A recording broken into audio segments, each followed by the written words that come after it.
बिस्मिल्लाहिर्रहमानिर्रहीम। अस्सलाम वालेकुम फ्रेंड्स, क्या हाल चाल है। मैं हूं कैसर नदीम और आप देख रहे हैं मेरा YouTube channel smart Koring. Channel पर न्यू है, चैनल को सब्सक्राइब कर लें, साथ बेल आइकन को लाजमी प्रेस करें ताकि आने वाली हर वीडियो की नोटिफिकेशन टाइम टू टाइम आपकी नोटिफिकेशन पर शो होती रहे। फ्रेंड्स, आज न्यू वीडियो के साथ आप लोगों की खिदमत में हाजिर हूँ। कोशिश करिएगा वीडियो को लास्ट तक जरूर वॉच करें क्योंकि ये वीडियो आप लोगों के सवालों के आंसर के सिलसिले में है। तो कोशिश करें इस वीडियो को आप दूसरे दोस्तों तक भी शेयर कर दें जो इस फील्ड से वाबस्ता हैं, जो लोग सिलेक्ट हो चुके हैं। तो सबसे पहला हमारा सवाल है मोहम्मद उस्मान की तरफ से। इस्लाम सर, मैं गवर्नमेंट अप्लाई हूँ और मेरे पासपोर्ट पे भी लिखा है मैं गवर्नमेंट अप्लाई हूँ। बिल्कुल लिखा होगा। एयरपोर्ट पे मुझे रोका जा सकता है, ओबियसली आप लोगों को रोका जा सकता है। अगर आप लोगों के पास एनओसी नहीं है या गवर्नमेंट का परमिशन लेटर नहीं है तो आप लोगों को रोका जा सकता है। तो क्या गवर्नमेंट अप्लाई जो है वो वर्क वीजा पे जा सकता है? किसी दूसरे कंट्री इसके बारे में गाइड कर दें। जी बिल्कुल नहीं जा सकता क्योंकि आप लोगों को एनओसी लेना पड़ेगा और गवर्नमेंट से परमिशन लेनी पड़ेगी। अपने मुतलका अदारे से आप लोगों को परमिशन लेनी पड़ेगी, फिर आप लोग जा सकते हैं। अपनी जॉब को पोस्टपोन करके या जिस तरह से भी आप लोगों का अदारा आप लोगों के साथ एग्रीमेंट कर सकता है उसी तरह से करके आप बाहर जा सकते हैं, अदरवाइज आप बाहर नहीं जा सकते।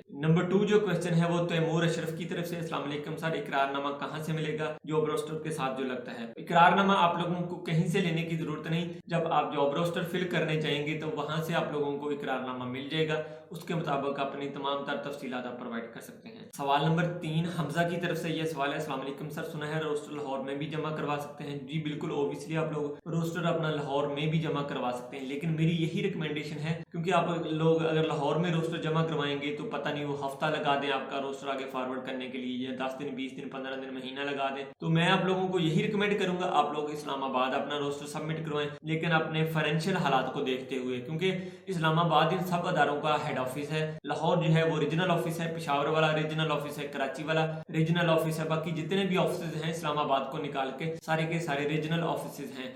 मेन ऑफिस जो है वो इस्लामाबाद ही है, वहां से आप लोगों के डॉक्यूमेंट जल्दी आगे फॉरवर्ड होते हैं। बाकी आप लोगों की अपनी मर्जी है। सवाल नंबर 4 अली रजा की तरफ से सवाल है। अस्सलाम वालेकुम सर, क्या हाल है? मेरा सवाल यही है कि मेडिकल लाहौर में करवाऊं, कोई प्रॉब्लम तो नहीं, या फिर डॉक्यूमेंट जो है वो अपने लाहौर में जमा कराऊं, इसमें कोई मसला तो नहीं? क्योंकि मैंने सुना है कि वहां पर डॉक्यूमेंट जो है वो 1 मंथ के बाद या इससे ज्यादा टाइम लग जाता है फॉरवर्ड होने पे। तो इसका अली रजा मैंने सवाल का जवाब आप लोगों को पहले ऊपर दे दिया कि बिल्कुल ऐसा ही हो सकता है, क्योंकि आप लोग अगर हेड ऑफिस में जाते हैं तो आप लोगों की पॉसिबिलिटी ज्यादा है कि विद इन 1 वीक के अंदर अंदर आपके डॉक्यूमेंट HRD कोरिया पहुंच जाए। सवाल नंबर 5 मलिक सुहेल ने सवाल किया है, फॉर्म 1 साइड प्रिंट होना चाहिए या दोनों तरफ से प्रिंट होना चाहिए? तो मेरी यही रिकमेंडेशन है, आप लोग प्रिंट करवा के ना लेके जाएं। आप लोग कोशिश करें ये फॉर्म जो है OEC से जाके लें, वो 1 साइड हो या 2 साइड हो, डजंट मैटर, आप OEC से लेंगे ज्यादा बेहतर है मेरे ख्याल में। सवाल नंबर 6 मोहम्मद सलीम की तरफ से है। इसका सवाल भी वही सेम है कि मैं लाहौर से मेडिकल कराऊं, डॉक्यूमेंट लाहौर में सबमिट कराऊं, कितना टाइम लग जाएगा? तो मैंने इसका जवाब सलीम पहले ऊपर दे दिया है, आप लोग कोशिश करें वीडियो को स्टार्ट से देख लें। सवाल नंबर 7 मियां मोहसन नारावाल से है। कोई दोस्त, सर रोस्टर फिल करते वक्त क्वालिफिकेशन और डिप्लोमा के जो डॉक्यूमेंट वगैरह हैं उनकी कॉपियां वगैरह साथ लगानी होती हैं। बिल्कुल ओबियसली अगर आप लोगों के पास है,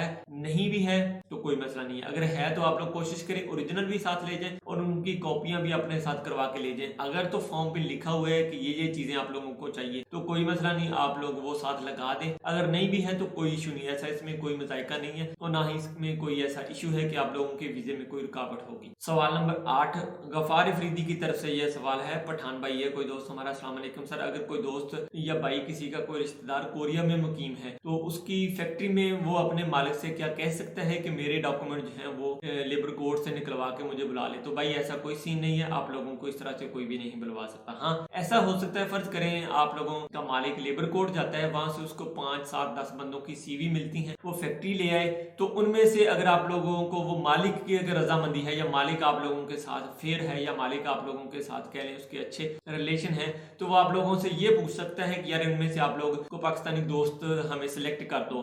जरूरी नहीं इसमें आपका ही नंबर हो या आप लोगों का ही डाटा हो, और भी दोस्त हो सकते हैं। तो ऐसा हो सकता है क्योंकि मेरे साथ ऐसा सीन हो चुका है। मैं लास्ट टाइम जो फैक्ट्री छोड़ के आया था उसमें मालिक लेबर कोर्ट गया था, उसने कुछ फॉर्म लेके आया लड़कों के पाकिस्तानियों के, उसने आके फिर हमें कहा कि नदीम इसमें से ना आप 2 बंदे जो है ना सिलेक्ट कर लो, क्योंकि आपकी वजह से मैं पाकिस्तान से बंदे बुला रहा हूँ, तो आपको जो पसंद है, इनमें से 2 बंदे सिलेक्ट कर लो। तो हमने 2 बंदे सिलेक्ट किए थे। इस तरह पॉसिबिलिटी हो सकती है। ऐसा नहीं कि आपके डॉक्यूमेंट सिर्फ आपके डॉक्यूमेंट ही निकाल के लेके आए। तो लेबर कोड ऐसे किसी को पेपर नहीं निकाल के किसी के देता, रेंडमली वो आप लोगों के पेपर्स जो है ना वो लेबर कोड देता है। 2-4 बंदों की सीवी या 5 बंदों की सीवी कह सकते हैं या 10 बंदों की सीवी कह सकते हैं। तो इस तरह से कमिट करके जो है ना आप लोग नहीं वहां से किसी भी फैक्ट्री में जा सकते। सवाल नंबर 9, हैप्पी है कोई दोस्त, अस्सलाम वालेकुम सर मेरी आईडी का मसला है, मेरी आईडी पे डाटा शो नहीं हो रहा, इसके बारे में मुझे कुछ डिटेल बता दें। यार अगर आप लोगों की आईडी पे कोई डाटा नहीं शो हो रहा, आपका नाम लिस्ट में आ गया, तो आप लोग अल्लाह का शुक्र अदा करें और कोशिश करें अपना आगे का प्रोसेस करें और कोशिश करें अपनी आईडी को रिस्टोर कर लें या उसको दोबारा सेट कर लें या उसका पासवर्ड जो है उसको आप चेंज कर लें, उसका पासवर्ड रीसेट करके देख सकते हैं या आप लोग कोशिश करके आईडी को रिन्यू कर लें। तो यही मेरा आप लोगों को मशवरा है। सवाल नंबर 10, एक दोस्त ने सवाल किया है कि सर मैं शादीशुदा नहीं हूँ,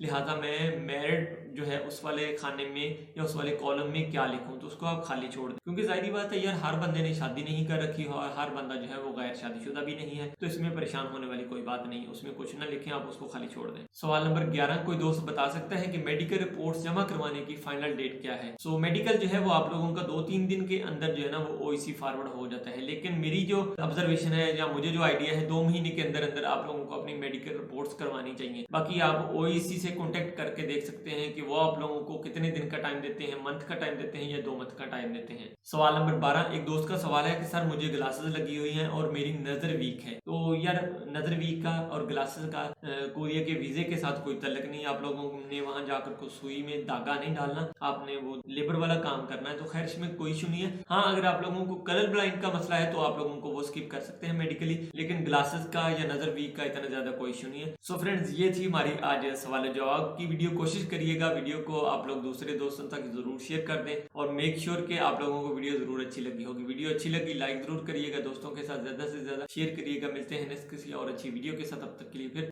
अल्लाह हाफिज।